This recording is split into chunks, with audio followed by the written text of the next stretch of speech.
hopefully you have been able to access the handout which is really the handout for last week.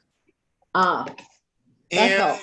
if you go to that, you will find where we left off last week, which is on text number 3. And this is actually 3 through 5 are a unit together. So we'll take a quick look at text number 3, which is this little piece from the Talmud. It says, every day ministering angels are created from the Nahar Dinur, the fiery stream. And then they sing, and then they're gone. It says they are renewed every morning. Great is your faithfulness. So this is just a rabbinic text about angels. And the Midrashic text in number 4 expands on this a little bit. It says, when were the angels created? Rabbi Yochanan said they were created on the 2nd day, because the Psalm says, he sets the rafters of his lofts in the waters, makes the clouds his chariot. Right? Meaning, referred to the firmament that was created on the 2nd day. He makes the spirits his angels, the fiery flames his servants. Rabbi Hanina said they were created on the 5th day, for it is written, birds that fly above the earth. Right? So he draws a parallel between the language of birds flying, Ye'ofef, and the language of Isaiah that talks about the wings with which Ye'ofef, the angel, would fly. Okay, so this is about what the rabbis have to say about angels. Okay? It says angels come from a fiery stream, and now we're going to see what. The Midrash emphasizes the angels are not co-creators with God, and says, and the reason it has to bring these texts to show when they are created is to show that they are created by God. They are not co-creators with God. Okay? So now we're going to get a look at the text from the Zohar, in text number 5, about how angels function in the system of the Sfirot. Okay?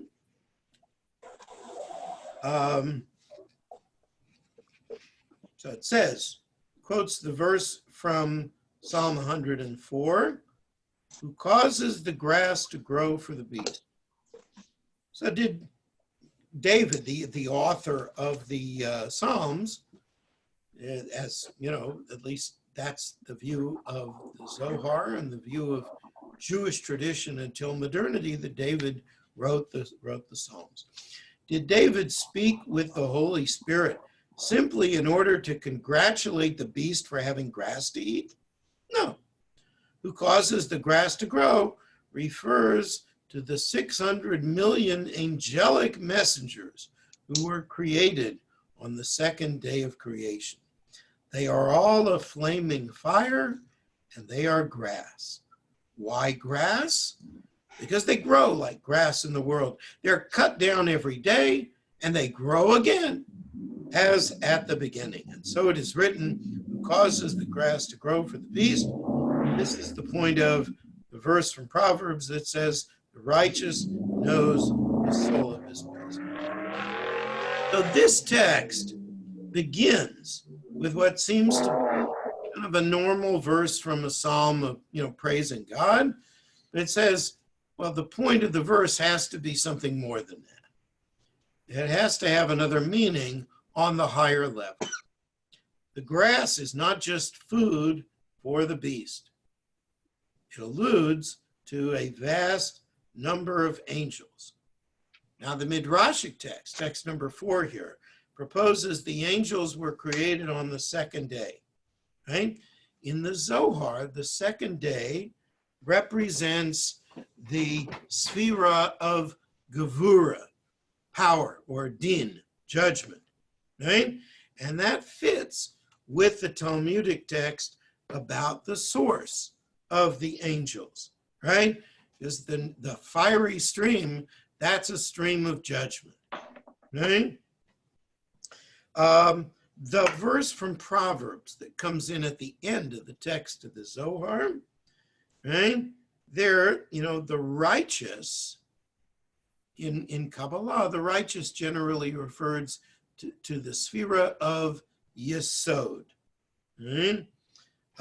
And he knows the soul of his beast, meaning he knows the soul of the lower realm. The beast is interpreted as code language for the sphera of Malchut, right? It has a lower judgment and it has a fire that consumes them. So in this representation, angels of judgment are created on the second day.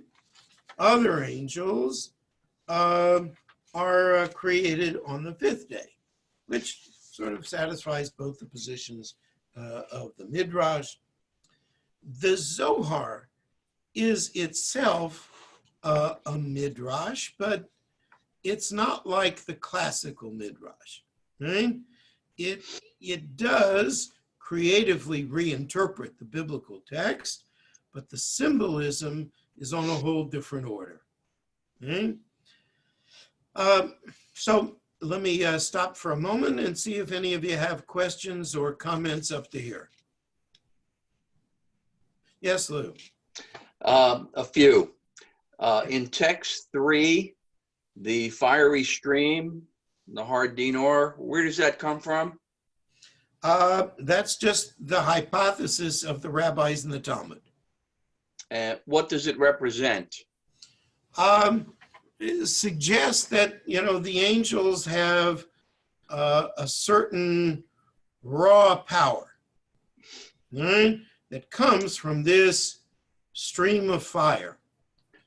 Suggests a little bit of what we refer to in Kabbalah as judgment. Not related to the rising of the sun every morning? No. Okay. Text 4, when were the angels created? Is there any interpretation that there were angels preceding the creation of the universe? Well, there were, but the Midrash doesn't like that because it would suggest more than one divine power. So it really wants to put the angels in their place by saying God created them on such and such a day.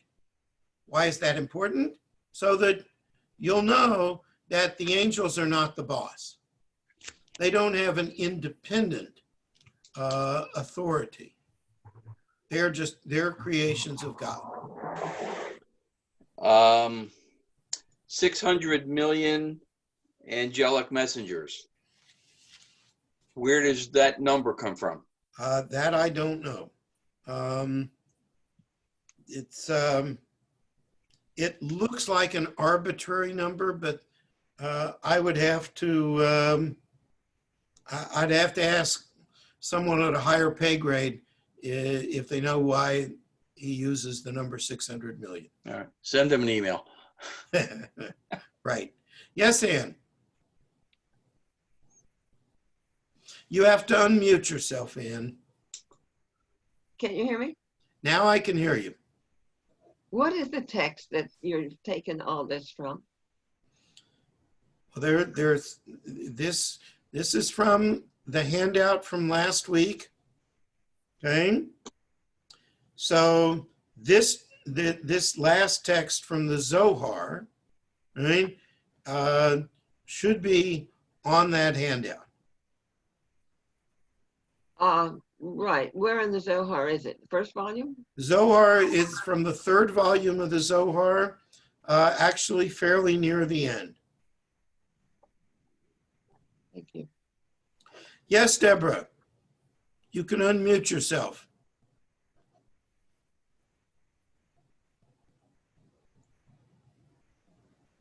Okay, thank you, Rabbi. May I ask you a question? Please.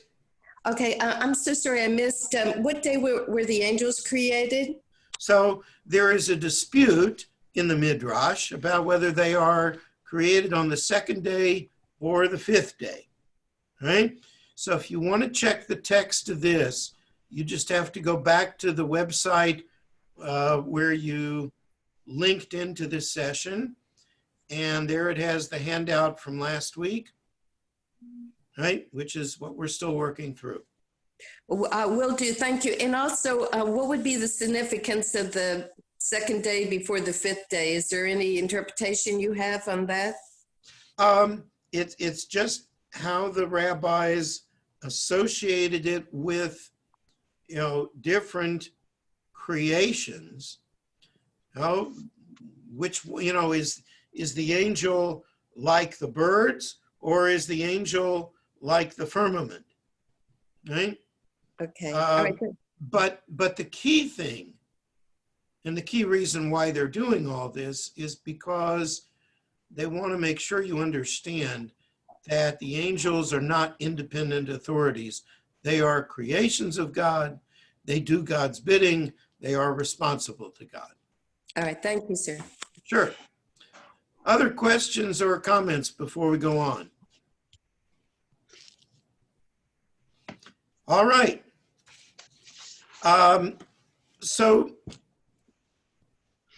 we've talked a little bit about the effect of sin in the system of the Sefirot. What does sin do? Sin gunks up the system. It causes all sorts of problems, which ultimately mean that we don't get the benefit of the flow, the divine flow from the higher realms into our lower world. Right? So in text number 6 here, the Spanish Kabbalist Joseph Gicatila is going to reflect about how righteous people and righteous deeds bring benefit to the world. Okay, so here again, if you haven't already, please just go back to the website where you linked into this session and take a look at the texts for that we had assigned for last week. Right? Gicatila, the author of this text, by the way, may well have been part of the circle of authors of the Zohar. Originally, it was believed that the Zohar was written by one person. Of course, it purports to be the creation of Shimon Bar Yochai, but it doesn't appear until 13th century Spain. And so we know pretty much that that's not so. Was believed to be the creation of Moshe de Leon, but Moshe de Leon may just have been the editor of the circle of the people who put together the Zohar. But this is from an independent work called Sha'arei Orah, Gates of Light. And what does he say? Come and see the power of the righteous ones who hold fast to the Torah and mitzvot. They have the power to connect all the emanations, making peace between and within the upper and lower worlds. When the true pure man joins as tzaddik to the attribute of tzedek, it is then called God is one, using the 4-letter name for God. Thus, peace is made between the upper supernal court and the lower one. The heavens and the earth are united by this person. How fortunate his portion, and how fortunate she who bore you. Of him it is written, your father and mother will rejoice, she who bore you will exult, and it is written, God will rejoice in his works. But if, God forbid, a man is wicked, defiled, godless, evil in his thoughts, running to do evil, disdaining good while choosing wickedness, rejecting the Torah and its mitzvot, then the righteous one stands, viewing his evil deeds, and that righteous attribute collects itself upward, leaving Adonai alone, dry and lacking all the goodness of the righteous one. So let's break this text down a little bit, because some of it is clearly written in code language. The righteous one, Tzaddik, right, represents, as we've seen before, the Sphira of Yesod, right? Because it's, there's this verse that says, Tzaddik Yesod Olam. The righteous is the foundation of the world, okay? So Yesod channels the flow to Malchut, to Shekhinah, right? Tzedek, the concept of righteousness or justice, is associated with Shekhinah, right? So the meaning of the text is that when Yesod and Malchut join together properly, in other words, when there is no sin to gunk up the system, so Yesod and Malchut join together properly, then the Sphirot are unified, God is unified, the cosmos functions properly. Okay? And if you are the person who is able to accomplish such high goals, you are very fortunate, because you are contributing to the welfare of the entire cosmos. Right? Sin dries up the system, right? Prevents Yesod and Malchut from connecting the way they are supposed to. And when faced with evil, Yesod contracts himself, pulls himself back, and either cannot or will not provide the sustenance that we need from above. And that's the way it works, right? When people do mitzvot, you get good results, the system flows, we get all the benefits, it's all good. When sin prevails, boy, right? Questions or comments up to here? Yes, Lou? 2, does sin affect only the flow between Yesod and Shekhinah, or does it have a way of getting above Yesod into the upper 8 Sphirot? Yes, it certainly gets up to Tiferet and can impact the system up there. So it has even worse effects than just through Yesod. Okay, and the sin, sin basically anywhere in the world can affect the entire world. Yes, however, Jews have a special role in this, right? Because Jews have access to all this information about the system, which is why the mystics tell us it's really good to be a Jew. So a Kabbalist may interpret the Holocaust as being the result of some sin in the Jewish world. Potentially, but it also could be a source of sin outside that was not properly counteracted. Because Kabbalists were not in vogue in most of the Jewish people after the Holocaust, there weren't too many people who tried to give a Kabbalistic answer to the Holocaust. But yeah, typically this would be the way in which a Kabbalistic answer would be constructed. Right? There are other answers that have to do more with the balance in the Sphirot and how certain things got out of balance. So in my chapter in the book on the problem of good and evil in Kabbalah, I talk about how sometimes we get out of balance between chesed and gevurah, and there's too much emphasis on gevurah and not enough emphasis on chesed, on love. That's when the world can get out of whack in a big way. Right? You could apply that to current events in the following way. Is the coronavirus pandemic being exploited by some people for the purpose of achieving power?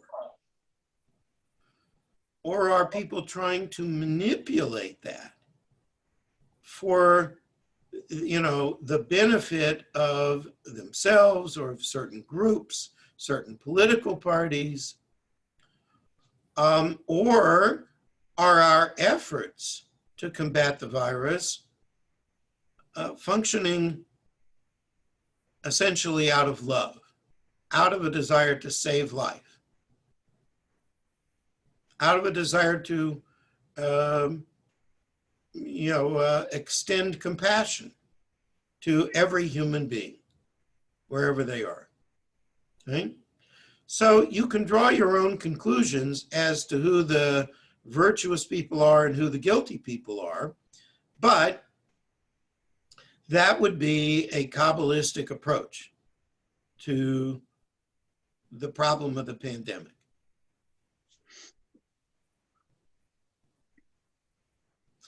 Other comments or questions up to here? Roberto, unmute yourself. I'm sorry, I didn't realize. I think it's a combination. Some are just because they want to make it proper solution, and some are taking advantage in a political way or whatever you want to call it. So it's not my conclusion, but that's what I heard different comments. I mean, you don't know the truth of the whole thing anyway, so. So, but, if you put a Kabbalistic framework around it, right, and look at it as, is this a time for chesed or a time for gevurah, right? And, maybe you need to keep them in balance because it takes a certain amount of power to enforce social distancing, okay? So this is already, of course, a major fight here in Harris County, right, between the elected officials and those who are suing the elected officials, right? That, some people would say, well, to collect the fine for people just for not wearing masks is an excess of gevurah, right? But you can also say, well, it's being done from the side of chesed because you want to show compassion to all those who might be victims of the virus, right? Yes, Ann. Unmute you. Yeah. Good. Rabbi Manis Friedman has been on a lot lately. He's a Hasid, a well-known speaker. Right, and he's always on.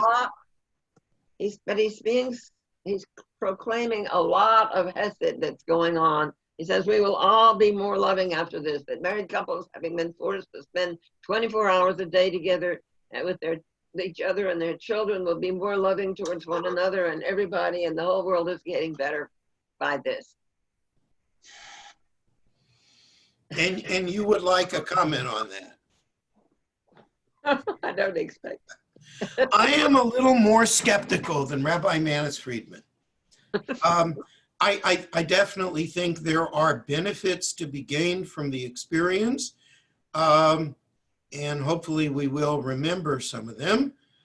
I'm not convinced that people are necessarily going to become more righteous and less concerned with personal well-being and power just because they've gone through this pandemic. Yes, Deborah, you have a question. Unmute yourself, please.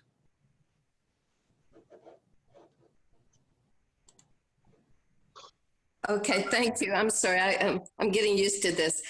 Well, I kind of had a split question. One was, you're talking about like Gevurah and Chesed, and looking at it from a person's intent, a person's motivation for doing it versus the impact it has on somebody else. Like it might be Chesed to do something, but the actual results could be, detrimental to the person.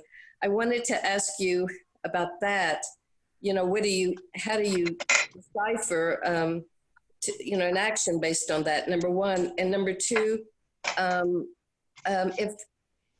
if somebody not religious imposes a sin or does something to cause a stirring that has a lot of negative repercussions for someone Jewish, how does a person Jewish counter that? What does he do to counter it if someone else initiated it who doesn't have any, religious regard or respect for people?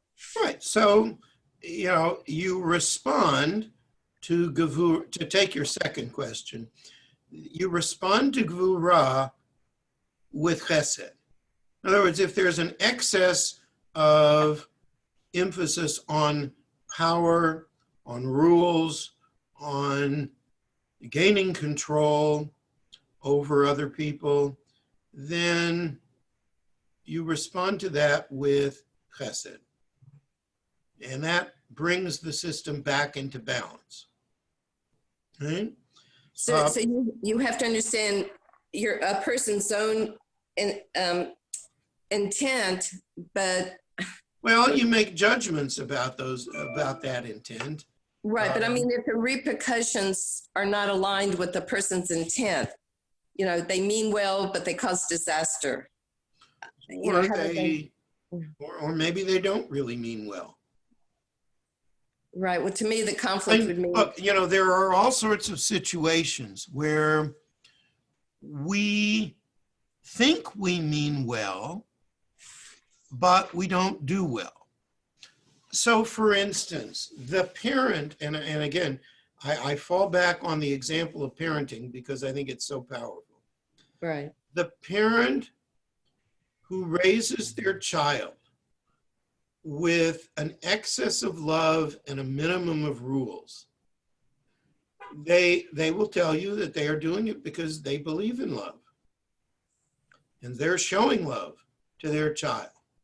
But if your child grows up with no boundaries and no rules, you haven't done them a very good service, right?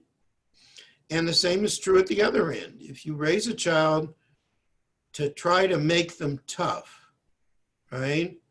Not coddling them, not showing them too much love, but just showing them the rules, showing them that it's a hard world out there. And they're going to have to be tough in order to cope with it. Well, that's not doing them any favors either. Right? You have to raise a child with a balance between those two things. But then I have a kind of a third question. When they list all the things like Hesed and harmony and all those attributes, they don't have one for like discrimination, like the wisdom to know the perfect balance, do they? Or maybe. Well, if you want a place where that balance exists, you would try to find it in Tiferet, which integrates those two Sfirot. It's right below those two Sfirot. And hopefully, if you have them well integrated, then the balance with which they flow into Tiferet is a good one. All right, thank you. And so the system, is well managed if you have the good balance. Okay, and then now, I'm not going back to your first question. I really don't want to get into that too much because I've already said probably more than I should have in discussing politics. Oh, no, not politics, but just the idea that if something is wrong and you want a person has a sense of responsibility to offset the wrong. But, you know, they're religious and the other person, you know, is irreverent, like a government that is, not to get political, but, you know, a government that's removed from. Okay, from but individual Deborah, rights. it is political. Oh, I just meant, what is the person's responsibility if he is countering a huge force that has no regard for people? That's what I'm trying to say. Yeah, well, that Like sounds a political tyrannical to me. government, yeah. That sounds very political to me, and it's a Oh. serious problem. Okay. And I'll just repeat what I said before and try to say it in a slightly different way. Okay. And that is that when you find an excess of judgment, you respond with an excess of love to try to bring it back into balance. Okay? Now, if, you know, I think one critique of liberalism is that it tends to be very lax about rules and boundaries, and it's too loosey-goosey, it's too based on love, but that's not the way the world is, right? Liberals would say, well, conservatives are too fixed on the rules of the game, the way it is, and that it's often a matter of, well, you know, we have haves and have-nots, and the haves want to have everything their way, right? That's why they want to keep things the same, right? So they're too focused on maintaining power or gvura, right? And not very much on sharing power, which is, you know, bringing love, chesed, back into the balance, right?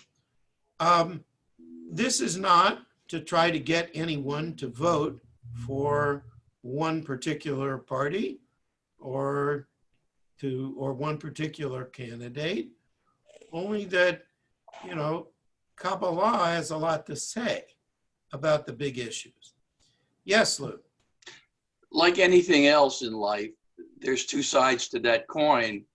And there are those, this is not a personal comment on the politics, but there are those who feel that conservatives want to relax the rules, particularly in business, and the liberals want to have more rules.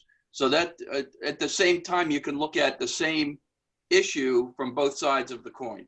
Yes, that is true. So, you know, when I offer the explanation that I gave you, I should say straight out that it is a simplification. It's a simplification that has some validity, and so does what you just said, Luke.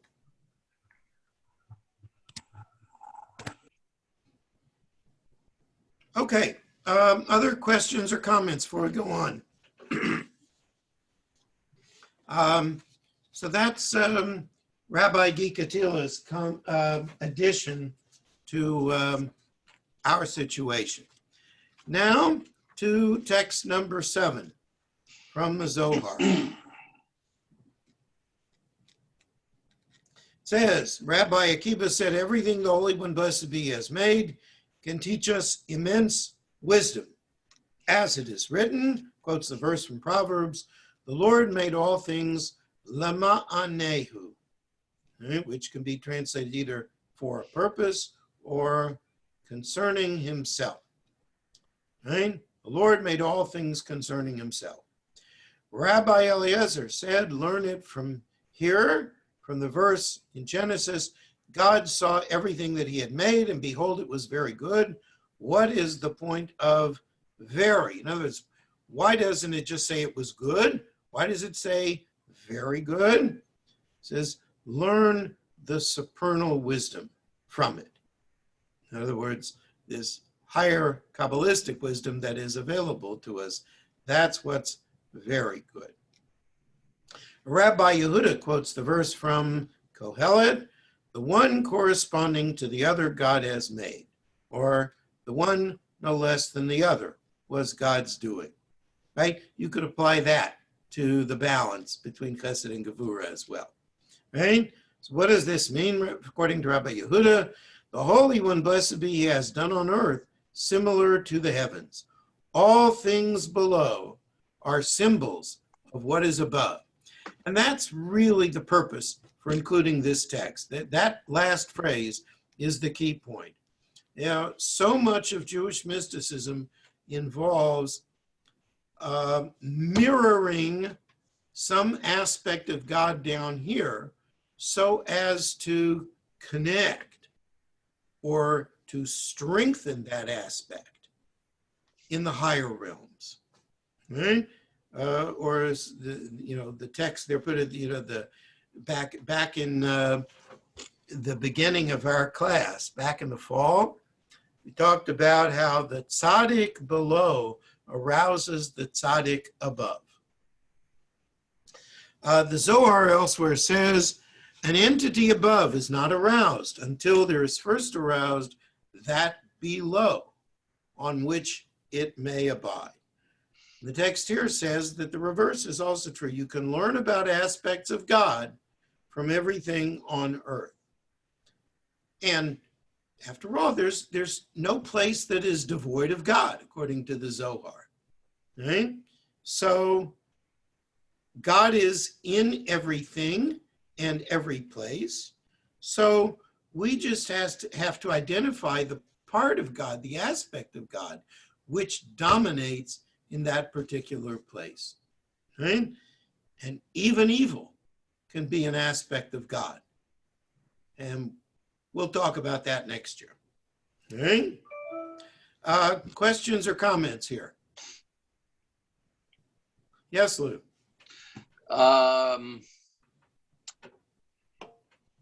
The comment about from Genesis 1:31 that what everything God had made, behold, it was very good. Isn't that at the end of the 6 days? Yes. And the first 5 days it was good, but the sixth day was very good. Well, it's at the end of the sixth day. So it's like, talking about the whole process of creation, a classical answer to the question, why does it say very good? It's like, all the parts, the creations of each day were good. The whole together, that's very good. The Zohar gives a different answer. It says, what's very good is that you can actually access a level of wisdom that explains everything in creation. I've often been taught that the very good referred to the creation of humans. Because that's the last thing in creation. That's the crown of creation. And it comes right before this verse. And yet humans are probably the least perfect of the rest of the creations. Sure seems like that on a given day, doesn't it? A lot of days. Yes.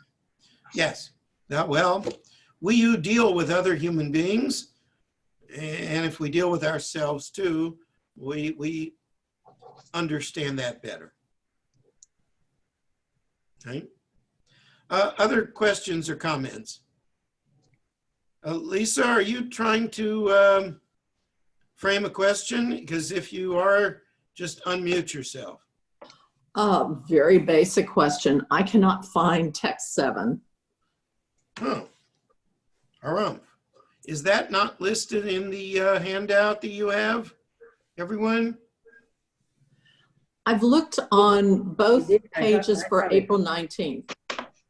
It is because I have it printed and it's here with me. Text 7. Page number 4. I don't have anything that goes as far as text 7.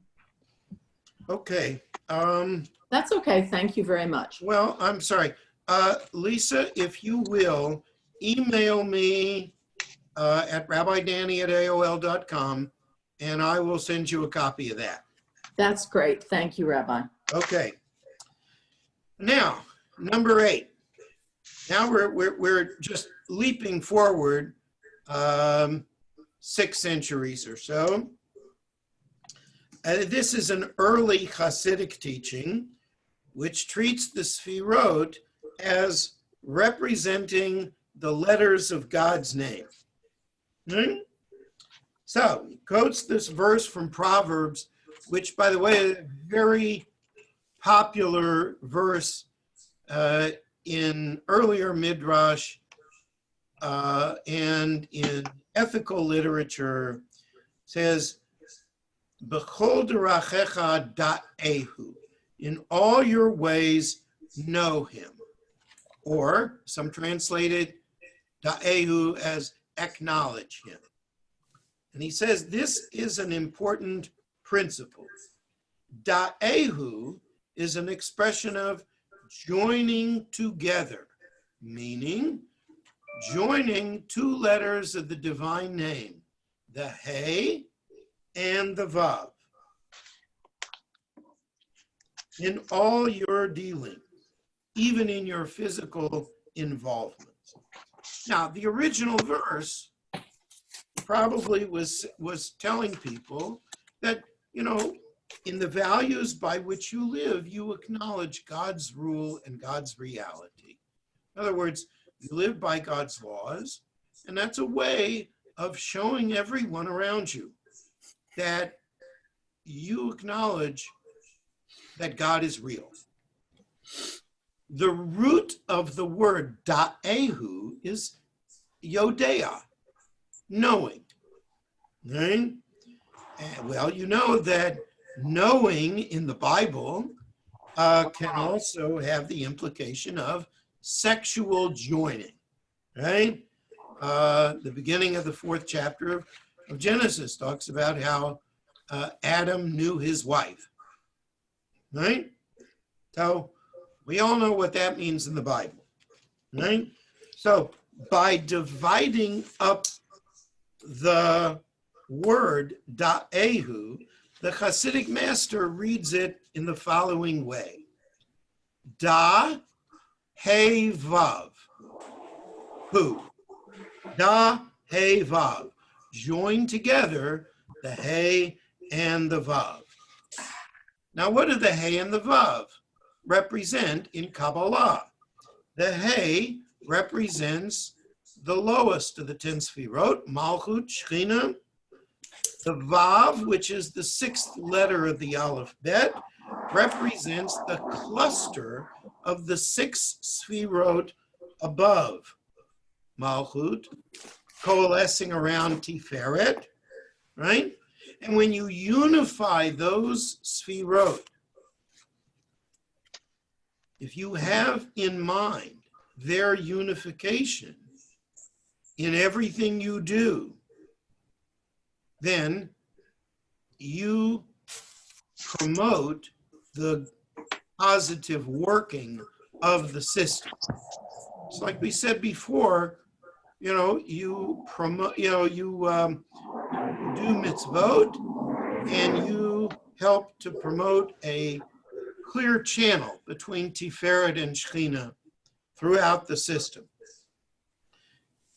Here, he says it specifically, you unify these 2 Sfirot, the whole complex of the Sfirot, really, in everything you do, if you do mitzvot, right? So we're going to see this theme emphasized some more next year when we deal with prayer and ritual, right?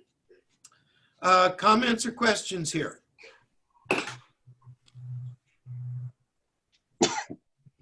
I kind of get thrown off by the combinations of letters being analogous to the combinations of numbers in gematria, and I just can't subscribe to all of that stuff. Well, I understand. I am not asking you to subscribe to this. I understand. But this is significantly different and really not comparable to gematria. okay? What it says is the letters of God's name correspond to certain sfirot, right? And that, so remember we talked about how the Yud functions as a symbol for Chokhmah, way up at the top, right? And the Jot at the top of the Yud, way up above, that represents Keter, okay? And then the first Hey of God's name represents the Sfirah of Bina. And then you have the Vav. Vav is 6. Okay, that represents the complex of 6 Sfirot in the middle. And then the lower Hey represents Shekhinah. Okay? So there's only, the only piece that has to do with Gematria is the piece of, the Vav being 6. Yes, Ann?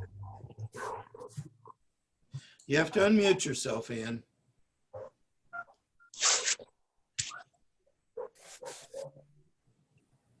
There you go. Keep saying next year. Are we not meeting next week? Oh, yes. Oh, yes. But we're not getting to everything next week or next month. Okay? This course will be continued next fall after it concludes this year. There are just things that we're not going to get to this year. And hopefully we will get to some of them next year. Okay? Clarity. A good thing.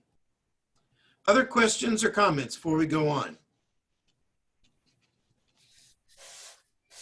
Okay. I finally Yes. found page 7. You found the page with that. Yes. All right. Now, text number 9. We've also seen that scripture and people in scripture are interpreted to refer to different sfirot. So this is an example concerning Jacob. Remember, Jacob was associated with Tiferet. Okay? So, Rabbi Yehuda takes this verse about how Jacob dies, right? It says he was instructing his sons. But the verse itself really should mean, it should say that he was blessing his sons because that's what he was doing. So why does it say he instructed them? It says he instructed them regarding Shekhinah, to be linked with her. Then it takes it says he gathered his feet into the bed. He dwelled in the place of life. But when he was about to depart from the world, he lowered his feet toward the bed, was gathered in and departed, etc. Come and see. As the soul ascends, all arouses toward the female, for she joins in total desire uniting. Jacob did not die. Regarding him, death is not mentioned. Rather, he expired and was gathered to his people. It is written, he gathered his feet into the bed. He was gathered to the moon. The sun does not die, but is gathered from the world and goes to the moon. Okay, that's a pretty obscure piece, but we're going to break it down. And then at the end, come and see, when Jacob was gathered, the moon shone, and desire of supernal sun aroused toward her. As the sun ascends, another sun arouses, one cleaving to the other, and the moon shines. Okay, so Jacob is associated with Tiferet. Tiferet is also associated with the tree of life from the Garden of Eden. The bed is code language for Shekhinah. The Torah doesn't use the word death, mavet, about Jacob. Uses a somewhat more delicate term, translated here as expired, right? It's the word vayigva, right?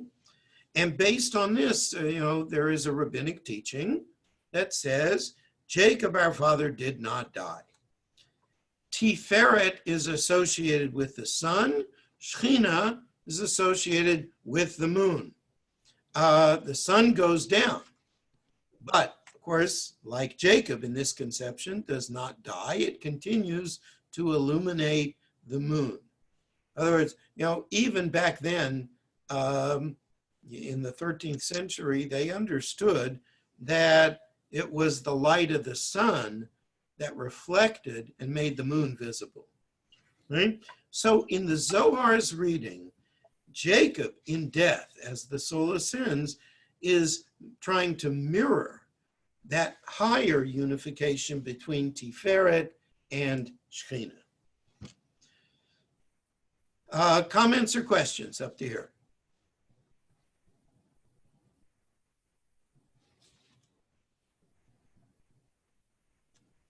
I have a question. Yes, Roberto.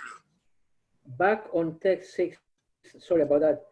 In one place it says it's called YHVH is 1. Is that the name of God? Yes, that's the 4-letter name of God. Right? So, of course, there are many names of God, but the 4-letter name is the most holy name. And so when the Kabbalists talk about the name of God as having specific significance, it's those 4 letters of the name. And that was the primary focus of the last text.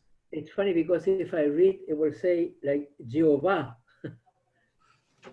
Yeah, well, that's how the Christians read it. Right? That's how Christians. Yeah, that's what I'm saying. It's Yes. YHVH is Jehovah or something like that. Yeah. So, but we don't even know anymore exactly how it was pronounced because it was too sacred to be pronounced except by the high priest on Yom Kippur in the Holy of Holies. And that was the subject of the text we had way back at the beginning of this unit. We talked about that last week. There's no pronunciation for these 4 letters? Well, there is, but no one knows the exact pronunciation of it. Okay. Yes, Lou. Regarding the expiration of Jacob. So there, one of Noah's ancestors, Enoch, Lamech, I'm not sure which one, says he was taken by God. Elijah, it said, is taken by God. Jacob, though, even though we're here, it's looked at as maybe he didn't die. He was buried. Right. So are there other Torah commentators that discuss this other than the Kabbalists?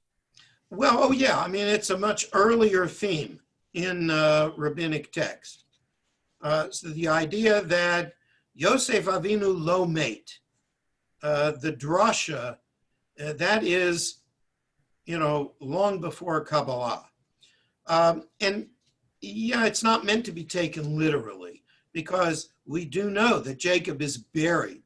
So he did die, but it doesn't use the word mavet for that. The usual word mavet or mate, in one way or another, that's how you would usually describe it, but that's not what it says here. Are Abraham and Isaac described that way? Yes. Yes. So you have that to contrast this by. Yes, Ann. Where do we get this thing about Jacob's face being on the back of Hashem's throne or something like that? Jacob's face being on the back of God's throne. Maybe it's front. Okay. I would have to look that up. I don't know. I just wondered if it were related to the idea that Jacob didn't die. Could be. We have about 5 minutes left, and I want to use this not to do another text. We'll finish this next time, but I want to share with you something else about the Zohar, which I think you should know that it really doesn't, this part, what I'm going to tell you here does not have anything to do per se with Jewish mysticism, but rather with modern scholarship about the Zohar itself. And that is, you know, kind of an ongoing project. There wasn't, you know, I mean, we've only been working on the Zohar as a scholarly project for maybe 150 years, and mostly for only about, you know, 60 or 70 years. And there is a lot more work that is being done on that. And I want to point out to you that there are 3 books that have been published just in the last 5 years that very much add to our understanding of the Zohar, not so much about Kabbalah per se, but about the message that is being intended in its time in 13th century Spain. So of these 3 books, I'm just going to say a word about each one. This is a book by a professor named Ellen Haskell, who teaches at North Carolina at Greensboro. Okay? And the name of the book is Mystical Resistance, Uncovering the Zohar's Conversations with Christianity. And if you were to check this book out of a library or get it through interlibrary loan, just the first chapter, which is very readable, it's not a highly academic read, would help to illustrate what part of the message of the Zohar in the context of what was happening between Jews and Christians in the 13th century. As you probably are aware, when the Christians took over Spain from the Muslims, they began to enact very harsh anti-Jewish laws. So for instance, they would require the Jews to come to the synagogue and listen to sermons which were directed against them to try to get them to convert to Christianity. There were all sorts of anti-Jewish practices during this period. All of that ultimately led up 2 centuries later to the expulsion of the Jews from Spain. And there were, you know, many chapters in this, some of which involved disputations that Jews were forced into with, particularly with Jews who had converted to Christianity. The most famous of which was in 1263 between the convert Pablo Cristiani and the great scholar Nachmanides, Moshe ben Nachman. Okay? So Mystical Resistance is a terrific read about how the Zohar is in significant measure a response to what's going on in that period. Second book by a professor by the name of Hartley Lachter, who teaches at Lehigh University in Pennsylvania. It's called Kabbalistic Revolution, Reimagining Judaism in Medieval Spain. Right? It's a little bit more about the politics of that era, but covers some similar ground to Ellen Haskell's book. And the third book, which was just published last year by Eitan Fishbane, who teaches at the Jewish Theological Seminary, it's called The Art of Mystical Narrative, in which he extensively compares some of the writing in the Zohar to literary creations of 13th century and 14th century Spain, and how some of those may have influenced the way in which the Zohar was written. So I leave you with that thought for next time, and I would guess that we will continue to see greater understanding of the Zohar from, you know, continued academic work in that line. So with that, I say thank you very much for coming today, and we hope to see you all next week. Thank you. All right, Shavua Thank you, Tov. Rabbi. Thank you, Rabbi.